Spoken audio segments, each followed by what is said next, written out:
We have this evening with us a South Korean filmmaker of repute, Bae Chang Ho, who is in Madras in connection with this film festival now on. His movie, The Whale Hunters, is being screened as part of the South Korean retrospective. It's a movie which has been a huge grosser, and I understand the third biggest money maker in the history of South Korean cinema. We will talk to him in a few minutes and find out all about the movie and all about South Korean cinema and how Bae Chang Ho came into movies. Let me ask you how you came into movies. It's quite a long story.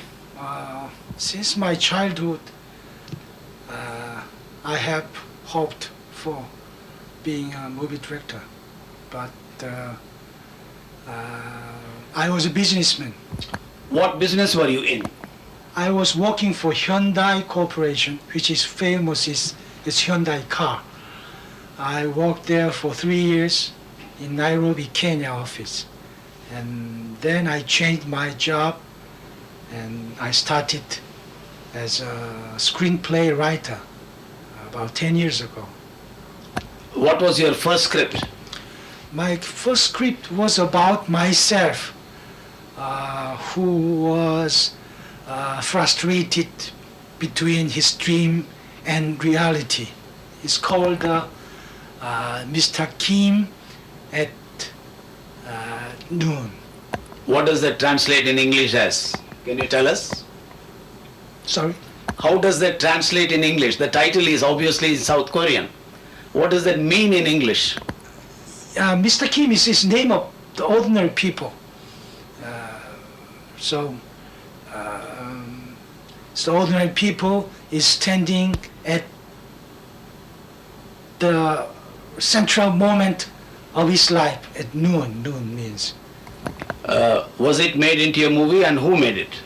No, first I wanted to make that movie for my first work, but I found it's not so good to make my first movie with my script.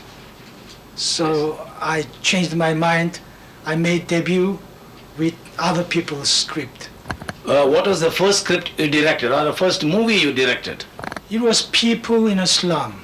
It's about the poor people who are living in the suburb of Korea. The story is similar to Mr. Satyajit Ray's Big City. Mahanagar, Big City. Yes, which I get right. And talking about this movie, The Whale Hunters, I see that it was made in 1984. Yes. Can you tell us something about this film? As you introduced, it was the third biggest box office movie through Korean film history. The reason why the movie obtained a lot of audience is that it depicted Korean young people's life so well, which I think. It's a story about college, a young man's searching for his dream and his hope. And the touch of the movie is slightly comedy and some sentimentality with sentimentality. So I think Indian audience may find present Korean young students' life and their dream and their frustration.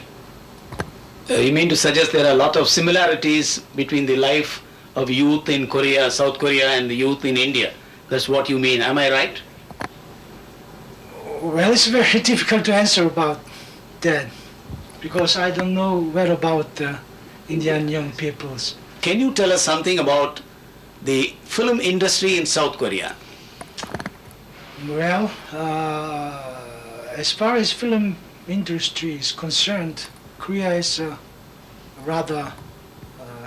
Korea has a rather big film industry. About 100 feature films are produced per year, and there are 4 or 5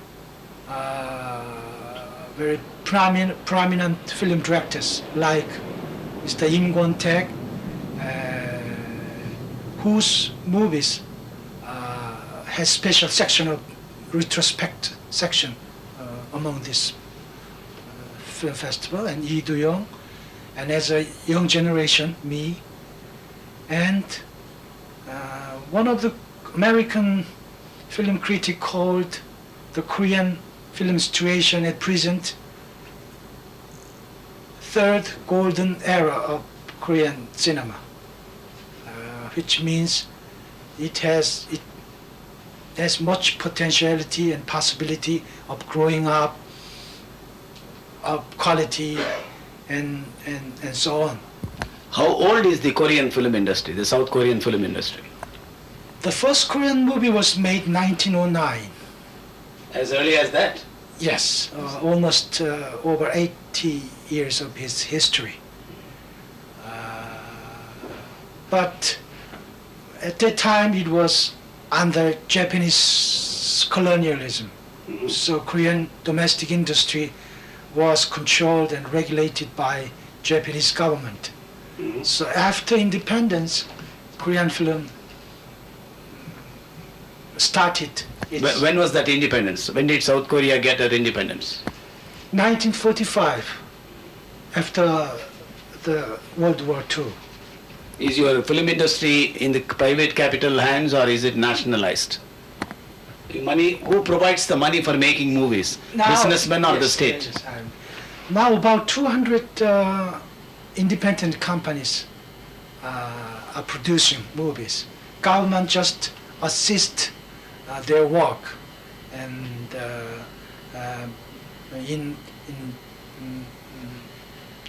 just the government promotes the industry. So when you say promotes, they don't give you any financial assistance by way of funding, giving you money, grants, subsidies or whatever. not by direct financing with money, but they assist by renting equipment or developing facilities, renting cameras, so on.